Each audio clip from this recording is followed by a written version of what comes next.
आप देख सकते हैं कि करनाल में आज अग्निपथ योजना को लेकर एक गोष्ठी का कार्यक्रम रखा गया, जिसमें तमाम युवाओं को समझाया गया कि अग्निपथ योजना किस तरीके से लाभकारी सिद्ध हो सकती है तमाम युवाओं के लिए। और यहां पर कई पूर्व सैन्य अधिकारी भी पहुंचे हैं और साथ ही साथ बीजेपी के नेता भी पहुंचे हैं। जानने का प्रयास करेंगे कि किस तरीके से वो अग्निपथ योजना को देखते हैं। सर, क्या कुछ कहना चाहेंगे? आज क्या कार्यक्रम रखा गया और इसका क्या एक संदेश देने का प्रयास है? सबसे पहले तो मैं आपका बहुत बहुत धन्यवाद और साधुवाद करना चाहूँगा कि आप लोग टाइम निकाल के इतनी संख्या में आए। आप डेमोक्रेसी के चौथे स्तंभ हैं और मैं आपसे रिक्वेस्ट करूँगा कि जो मैं अभी आप बात बोलूँगा उसके लिए जो उसकी जागृति पैदा करोगे युवा। सबसे पहले हरियाणा प्रदेश वीरों की भूमि है। यहाँ के सैनिकों ने हर बार हर युद्ध में देश या विदेश में अपनी कर्तव्यपरायणता युद्ध कुशलता से उसके विश्व में अपना नाम कमाया। इससे पहले मैं आपको बताना चाहूँगा कि आदरणीय नरेंद्र मोदी जी और रक्षा मंत्री राजनाथ सिंह जी जो पॉलिसी लेकर आए हैं अग्निपथ, और उस ट्रेनिंग के बाद उनको अग्निवीर बोला जाएगा, एक ये सराहनीय कदम है। रीजन भी कि हमारे जो हरियाणा में ज़्यादातर युवाओं की लालसा रहती है कि वो सेना में जाएं, तो इसलिए क्या है कि ज़्यादा से ज़्यादा युवाओं को सेना में जाने का मौका मिलेगा। उसके बाद आ जाइए, इनको 6 महीने की ट्रेनिंग दी जाएगी। उसके बाद ये 4 साल तक सेना में नौकरी करेंगे। इनकी आयु 17.5 से 21 साल और 2 साल हम भर्ती नहीं कर पाए कोविड की वजह से, इसलिए इस साल के लिए 23 साल तक को उसको बढ़ाया गया है। इसके साथ साथ 10वीं पास कोई भी युवा है वो इसमें जा सकेगा।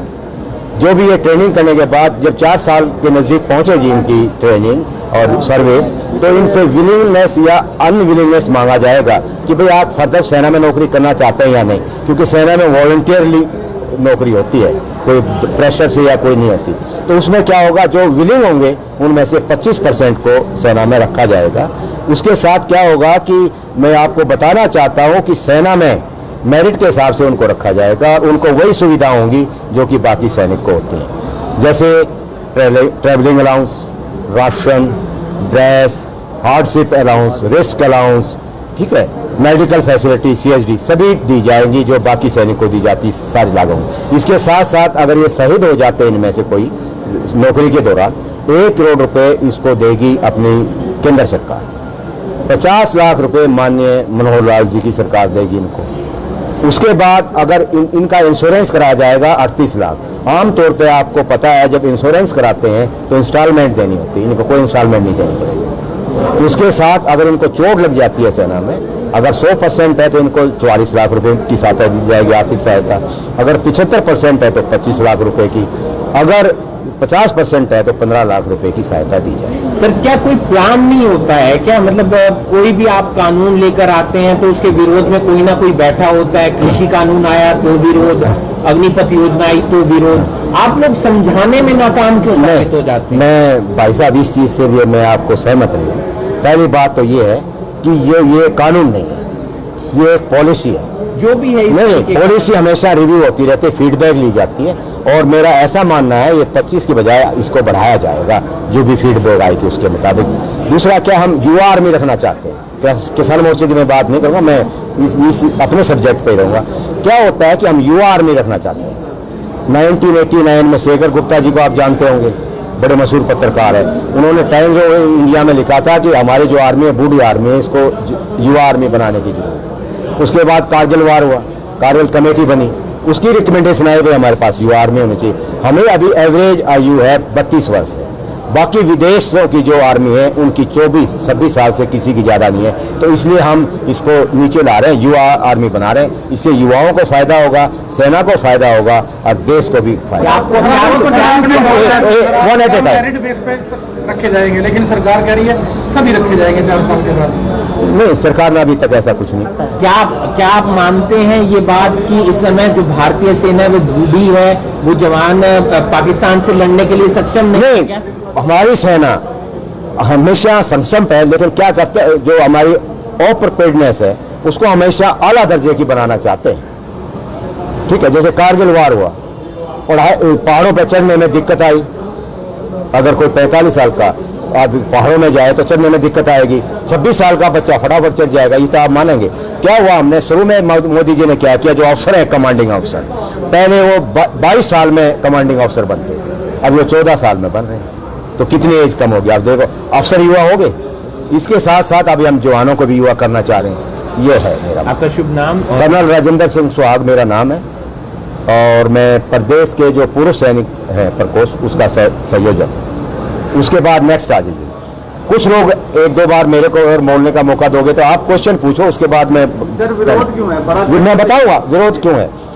ये वो लोग हैं जो अपना अस्तित्व खो चुके हैं।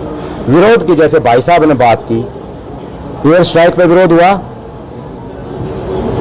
नहीं, सर्जिकल स्ट्राइक पे विरोध हुआ, 370 पे विरोध हुआ, 3 तलाक पे विरोध हुआ, जीएसटी पे विरोध हुआ। मैं किस किस चीज का नाम लूं? इन लोगों ने, अभी मैं बताना चाहूंगा, जब देश आजाद हुआ तो हमारी आर्मी इतनी टेक्निकली, हमारे पास साजो सवाज, आर्म, अम्युनिशन या क्लोथिंग इतने अच्छे नहीं थे। इनको हमारे अधिकारियों ने कहा नेहरू जी को कि जी देखो, आर्मी में मॉडर्नाइज करने की थोड़ी सी जरूरत है। वो कह लगे नहीं जी, हम तो शांति प्रिय देश हैं, हिंदी चीनी भाई भाई। 62 का वार हुआ, आप रिजल्ट के बारे में मैं आपको नहीं बताना चाहूँगा, हमारे जवानों ने कैसे लड़े। उसके बाद आ जाइए 1971 में लड़ाई लड़ी, एक दूसरा देश बनाने में हमारी सेना कामयाब हुई। कोई भी चीज़, कोई भी जीत हासिल करते हैं तो उसको इनाम दी जाती है, चाहे वो डिबेट हो, चाहे कोई मैच हो। तो क्या इनाम दिया हमारी सेना को? हमारे जवानों को जल्दी रिटायर हो जाते हैं तो उन्होंने क्या किया, उनकी बेसिक पे का 70% उनकी पेंशन मिलती थी, घटा के 30% कर दी स्टेट में, और सिविलियन की 30% से 50% बढ़ा दी, ये इनाम मिली। उसके बाद हमने 93,000 प्रिजनर ऑफ वार बनाए, उनको छोड़ दिया। हमारे 50 जो है बंदी, जो प्रिजनर ऑफ वार है, उनको लेके नहीं आए हो। आज पता नहीं उनकी क्या हालत है वहाँ पे। उसके बाद आ जाइए, अभिनंदन जी को आप जानते हैं, क्यों वापस लेके आए मोदी जी? मोदी जी है तो मुमकिन है लेके आए, वो क्यों नहीं ला सकती थी जो अपने प्रिजनर ऑफ वार हों? तो उनका कोई इंटरेस्ट नहीं है। हमेशा उन्होंने फौज के हित के लिए कोई भी काम नहीं किया। उसके बाद नेक्स्ट आ जाइए, आज तक उनके किसी प्रधानमंत्री ने सेना के साथ दिवाली होली मनाई? आप बताओ। मोदी जी हमेशा जाते हैं, मनाते हैं, क्योंकि राष्ट्रभक्त हैं, राष्ट्र के प्रति उनको प्रेम है, राष्ट्र के प्रति उनका कर्तव्य है, इसलिए वो जाते हैं। ये क्या करते हैं, सेना के जो चीफ होते थे उनसे मिलने में इनको शर्म आती थी। माननीय मनमोहन जी, आपको पता है, जनरल वीके सिंह ने भी चिट्ठी लिखा था। उसके बाद आ जाइए, एक सेकंड, उसके बाद हमारे पास ये जैकेट नहीं थी सेना के लिए। अभी आज के दिन ये जैकेट इंडिया में बनती है और हम दूसरे देशों को बेचते हैं। इसी तरह 100 से ज़्यादा आइटम हमारे देश में ही बनते हैं। जैसे वैक्सीन बना है ना, पहले हमारे पास पोलियो वगैरह 15 साल के बाद आते थे, इसी तरह हमारे लिए वो 100 से ज़्यादा आइटम देश में बनते हैं, हमारी सेना इस्तेमाल करती है और हम विदेश में भी बेचते हैं। आप बताइए, वो राष्ट्रभक्त हैं या? उसके बाद चीफ को क्या स्टेटमेंट दी थी उन्होंने? सड़क का गुंडा, ये वर्ड मैं इस्तेमाल नहीं करना चाहता, मेरी बेटियां सुन रही हैं। ये ऐसे लोग हैं जो आप सेना के जो प्रमुख है उसके ऐसी बातें बोलते हैं, तो कैसे देश बदल आपको क्या लगता है जो उदयपुर में घटनाक्रम हुआ एक सैन्य अधिकारी के तौर पर, क्या उसके पीछे मंशा है? और देखो, मैं आपको ये बताना चाहूँगा, सबसे पहले जो आगे जो लड़ाई लड़ी जाएगी, साइबर या इलेक्ट्रॉनिक वारफेयर लड़ी जाएगी। जो युवा आएंगे वो टेक्निकली हमारे से साउंड है। मैंने जो एग्जाम्पल दिया अपने इनको सभी बच्चों को, बुद्धिजीवियों को, जो एक एग्जाम्पल इसी का दिया है, सिर्फ मोबाइल का।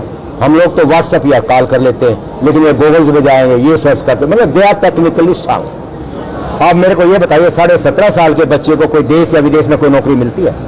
आप बताओ, किसी भी देश में नौकरी नहीं मिलती। वो क्या होगा, वो जाएगा, उसको वहाँ पढ़ाया जाएगा, 10वीं पास को 12वीं पास, 12वीं पास को BA। उससे क्या होगा मैं बताता हूँ। आजकल एजुकेशन बड़ी महंगी है। 10वीं पास जो बच्चा या 11वीं में होगा 17.5 साल का, उसके पेरेंट्स को आगे उसको पढ़ाना चाहेंगे। अभी वो उसमें खर्चा होगा, वो बचेगा, साथ साथ इसको तनख्वाह भी मिलेगी।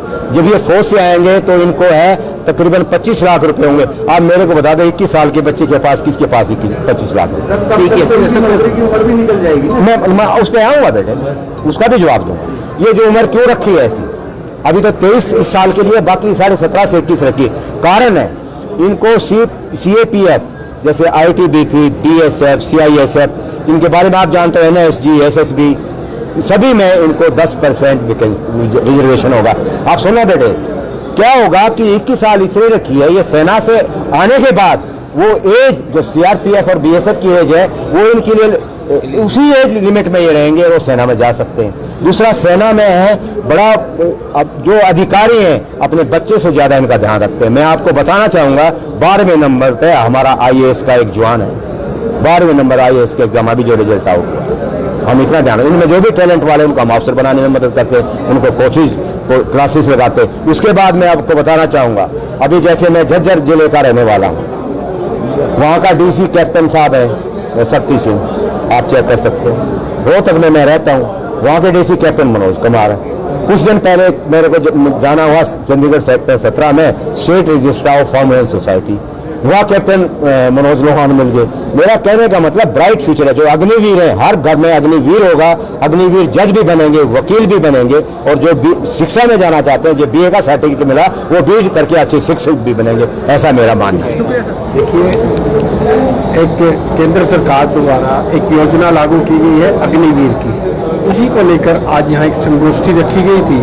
उसमें हमारे प्रदेश के पूर्व सैनिक प्रकोष्ठ के संयोजक श्रीमान राजेंद्र सुहाग जी का आज हम सब ने वक्तव्य सुना, और वो ही आप सबको ब्रीफ कर रहे थे। जिस प्रकार से जो हमारा 18 साल का बच्चा सेना में भर्ती होगा, क्योंकि ऐसी उम्र होती है कि कहीं ना कहीं उस समय का बच्चा कहीं ना कहीं विचलित हो जाता है, कहीं नशे की लत में पड़ जाता है और किसी बुरी आदत में पड़ जाता है।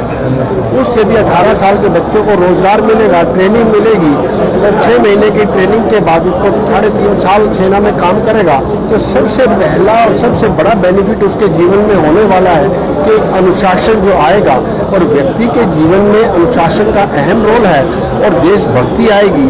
और उसके बाद, क्योंकि यदि उसके बाद 23 साल के बाद 22 साल के बाद भी कहीं नौकरी में भी जाना चाहेगा, उसको एक सर्टिफिकेट जो मिलेगा और बीए की डिग्री मिलेगी, वो अपने आप में उसके जीवन के लिए बहुत कारगर साबित होगी। साथ में पैसा भी मिलेगा, और जब वो नौकरी छोड़ के आएगा उसको 12 लाख रुपए के आसपास मिलेंगे। और इतना पैसा मिलने के बाद जो हमारी हरियाणा सरकार है, माननीय मुख्यमंत्री जी ने तो इस बात की गारंटी दी है कि उनको हम गारंटी शुदा नौकरी देंगे, चाहे वो किसी भी डिपार्टमेंट में हो। तो इस प्रकार के इसी योजना से जो युवाओं को लाभ मिलने वाले, अपने आप में मैं उसके लिए बहुत बहुत आभार व्यक्त करता हूँ केंद्र सरकार का। उन्होंने ये कहा है कि मैं सैनिक स्कूल में रहा हूँ, मैं 50% फौजी हूँ। अब बताइए, कोई 1 या 1.5 साल सैनिक स्कूल में रहने से 50% फौजी बन सकता है, तो ये 4 साल के बाद ये क्या होंगे। दूसरी बात, ना इन्होंने हथियार खरीदे। अभी ईस्टर्न सेक्टर में एयरफील्ड, एयर स्ट्रिप बनाई है, 50,000 आर्मी वहाँ हमने लगा के रखी है, और चाइना की हिम्मत नहीं पड़ती कि हमारी तरफ देखे। सड़कें बनाई हैं, पुल बनाई हैं। और अब मैं आपसे एक ही निवेदन करूँगा, भगवान तो इनको सद्बुद्धि दे जो देश का अपमान और तिरंगे का अपमान करते हैं। साथ साथ आप लोगों से निवेदन करूँगा, आप लोगों को जागरूक करें और इसमें इस योजना को सफल बनाने में सहयोग करें। दूसरा मैं बताना चाहूँगा, चैरिटी बिगेन एट होम। जो अभी धरना दे रहे हैं, धरना कौन दे रहे हैं? जो ओरेज है। तो बुद्धिजीवी कौन है? उनके बेटे पोते तो स्टेडियम आप जाइए, वो दौड़ रहे हैं और नौकरी में जाना चाहते हैं, लेकिन वो धरना दे रहे हैं। दूसरा, आप बताइए, मेरे अगेंस्ट अगर कोई केस है तो मैं क्या है, मैं जाऊंगा बयान दे के आ जाऊंगा। मोदी जी ने 9 घंटे बयान दिया, 1 सेकंड सर, 9 घंटे बयान दिया या नहीं दिया? अभी क्या इन लोगों को बयान देते हैं तो इनके अपने मुख्यमंत्रियों को, उसके बाद MP MLA को, लोगों को असुविधा पैदा करते हैं। अगर आप क्लीन हैं तो क्या दिक्कत है, सामने जाए, अपने बयान दिए आइए। लोगों को क्यों ये ऐसी असुविधा फैलाई, ये ऐसा मेरा मानना है। अग्निपथ योजना को लेकर अलग अलग भ्रांतियां हैं, जिसके चलते नौजवान सड़कों पर भी उतरे, विपक्षी पार्टियों ने प्रदर्शन भी किया, लेकिन अब बीजेपी पार्टी अलग अलग तरीकों से, अलग अलग मंचों से, अलग अलग कार्यक्रमों के जरिए अग्निपथ योजना के बारे में समझाती हुई नजर आ रही है।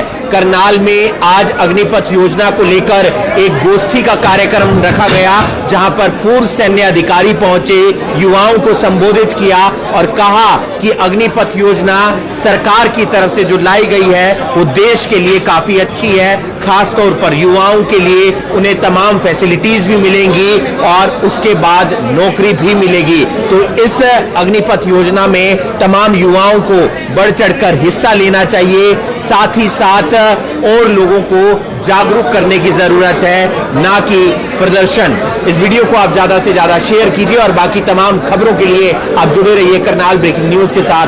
नमस्कार।